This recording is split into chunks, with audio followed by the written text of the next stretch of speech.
Humans. What's that? I was just in the kitchen with my daughter, and she was reaching for a jar of spices on a shelf. It was a little bit of a reach for her. And she was grabbing it. It kind of slipped out of her grasp and it fell onto the counter and the lid popped off and cayenne pepper got all over the counter. Quite the mess. And she looked at it and she took a deep breath. And then she reached for the paper towel and then got the paper towel wet and started cleaning it up as though nothing had happened. Had you been in any room in the house and had been just listening, you would have never known that something like that had just happened. Because it didn't sound like what that normally sounds like when that kind of thing happens. That's not what it would have sounded like when I was a younger man. Yeah? Let me stub my toe when I was a younger man. Flailing about, And if I dropped a jar of cayenne pepper and it was a big mess, that's a big mess, man. Motherfucker, I can't believe who put this in there? Who let the top loose? I can't believe. I'm so pissed off. Yeah. That's not what she did. Cool. I taught her to be that way. Just like I taught myself how to be that way. I didn't used to be that way. I taught myself how to be that way. I taught myself to remain emotionless when painful things happened, when difficult things happened, when shocking things happened. Remain cool. Remain calm. What's that poster? Keep calm and carry on. Damn good advice. That poster may have come in World War II, that phrase.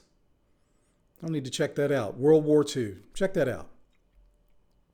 Sounds like the kind of thing that the British would be telling themselves as the Germans were bombing London. Yeah?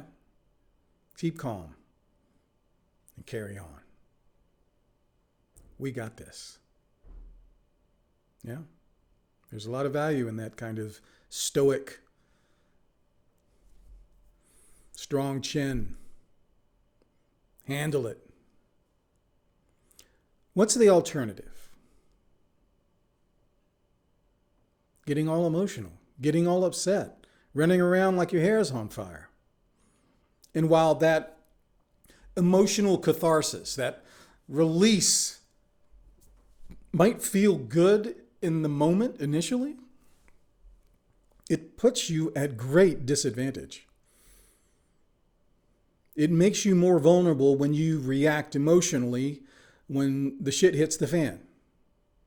I can remember as a young man, I learned this lesson as a young man the first time, and I would be watching boxing. Boxing used to come on ABC, Worldwide World of Sports, Saturday afternoon, 4 o'clock Eastern time. Howard Cosell. And I would remember the fights, and you'd have guys fighting in a close competition, and then something would go wrong.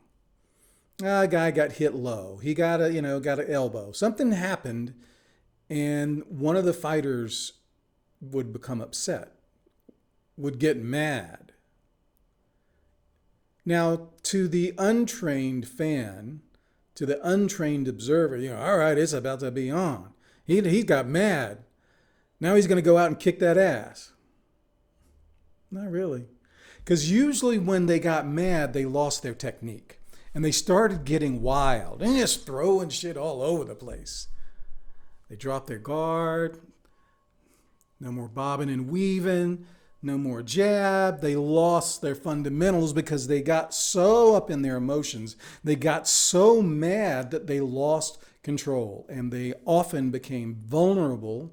And I saw a lot of motherfuckers get knocked out when they got mad because they got vulnerable. When you get in your emotions, I haven't seen research. I've looked briefly. If you can find some, please share. The more emotional you are, I think there is a price to be paid. I think there is an IQ tax with high emotional states. A person who is really, really mad has a lower IQ than that same person when they are calm. If you gave them a test and you really pissed them off before you gave them that test, and then you compared the score to another, a similar test when that person was calm, I almost guarantee you they would perform better when they were calm. And it works across, I think, almost any emotion. Whether you're really angry, there's a tax to be paid for intelligence and cognitive functioning. I think when you're really sad, it does the same thing. You can be so sad and so upset that you just cannot think, please, time, give me time, back off. I just need space. I can't even think right now. Yeah, we've been there. You are overloaded. The emotion of a moment can overload your circuits. You cannot serve both masters. You cannot serve all of your emotionality and all of your cognitive, intellectual functioning at the same time. It just does not happen. Or if it does, it is so, so rare. Doesn't happen for me. I am at my best, and I would suggest that most humans perform at their best. They make the best decisions, they make the best assessments, they develop the best strategies, they get themselves out of sticky situations better when they remain calm than they do when they run around with their hair on fire being all upset. Period. And so I trained myself to be this way. I have trained myself that when I drop a glass and it breaks,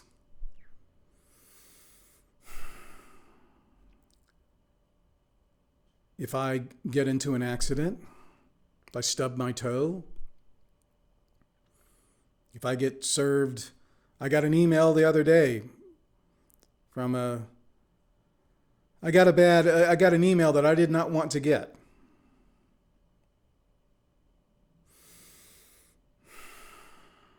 Let's handle it. And I handled it. It would have been easy at the time when that email arrived for me to go, oh shit, oh shit, oh shit, oh shit. Now I'm fucked up. And your imagination runs and all this bad stuff's going to happen. And here's how my imagination is going to let this thing play out. Oh my God, it's catastrophic. And your mind just kind of runs wild and you're all upset. Oh, I got to call somebody and talk to them. Oh man, can you believe this shit happened? Can you believe this motherfucker? Yeah, you've seen any of this before? Does this sound familiar? Versus, all right, that doesn't sound right. That's what I said to myself.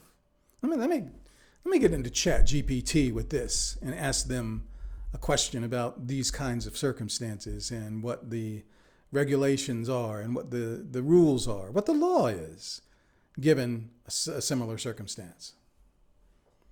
I calmly did that. And I fairly quickly found out that I was right, that this was nothing for me to worry about. It was not worthy of me getting bent out of shape. It was not worthy of me picking up the phone and complaining to somebody and can you believe and getting them upset and all that. Because as most things in life are, we make them bigger than they are in reality when you just kind of calmly look at it. So that's what I try to do. I just try to stay calm and look at shit and handle it. And subsequently, I have taught my children to do that across every scenario. And I am pleased to say that it actually works. So when they break something, when something falls, The other day it wasn't the other day, it was actually a couple of years ago, I was teaching my daughter to drive. And she was not coming to a full stop, a complete stop at stop signs. And I had told her, you need to come to a complete stop. And then I told her again, you need to come to a complete stop. Now, the third time, I was not, my voice was not as measured. I raised my voice because I really, really needed this to stick for her. So I bent the rule a little bit, but I did it with the awareness that I had to make this memorable to her. Continuing with the same kind of intonation, the same kind of volume, the same kind of tone was not going to be memorable, but it was not going to disrupt the pattern. So I got loud and I said, you were either going to stop completely at these stop signs like I have taught you to do, or you're going to hand me the keys and you're not going to drive this car for the next month.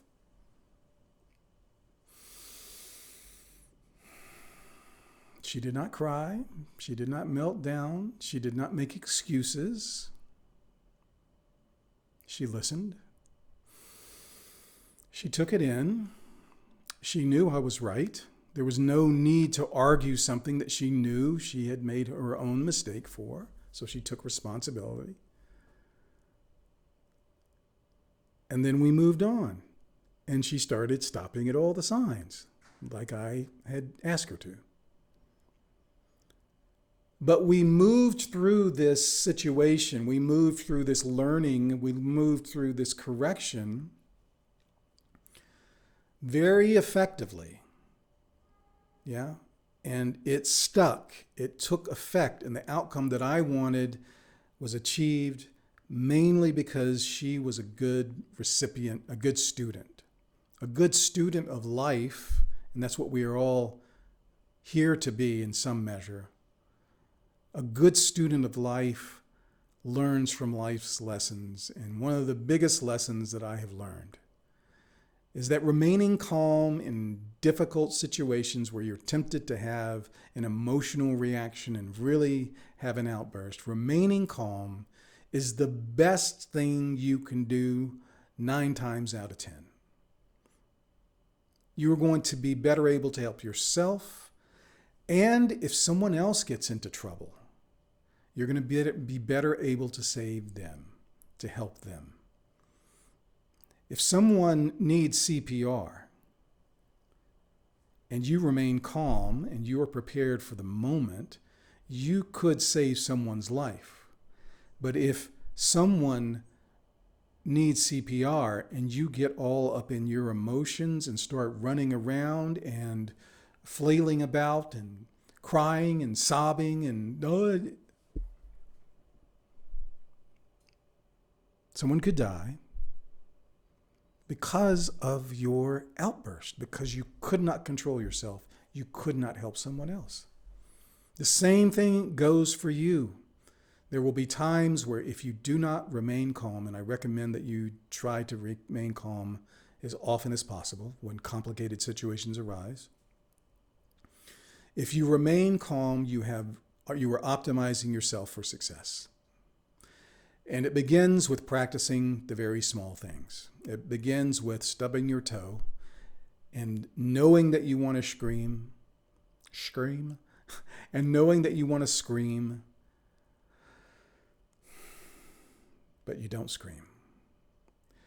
It's breaking that glass and knowing that you want to shout and blame and do all kinds of outbursts. You are calm. You pick up the glass. Would you please for me, would you also vacuum there? Because these little minute slivers of glass, I'm going to step on. It's going to get my foot. Please vacuum up after you break a glass as well. I know you've looked like you've got them all, but you didn't get them all. It's going to end up in the bottom of my foot. Remain calm. Okay? And as you practice on these small things, your ability, you're going to start to groove that behavior. You're going to start to groove this as just the way you move through life. This is the way I handle myself. It's the way I handle my relationships. It's the way I handle my business. It's the way I handle my money. It's the way I handle my life. There is a time and a place for emotion. We are emotional creatures. I'm an artist. I work with emotion. Emotion is my currency in music, okay? And it is one of the most powerful forces that we possess. But it's a lot like fire. We can use it to warm ourselves in the winter. We can use it to prepare an amazing meal. You can also burn down your house, burn down a relationship, burn down a business with that emotional fire as well. So, use emotion wisely. Enjoy emotion. Do not let it become a liability. That's my 2 cents. All right. Peace.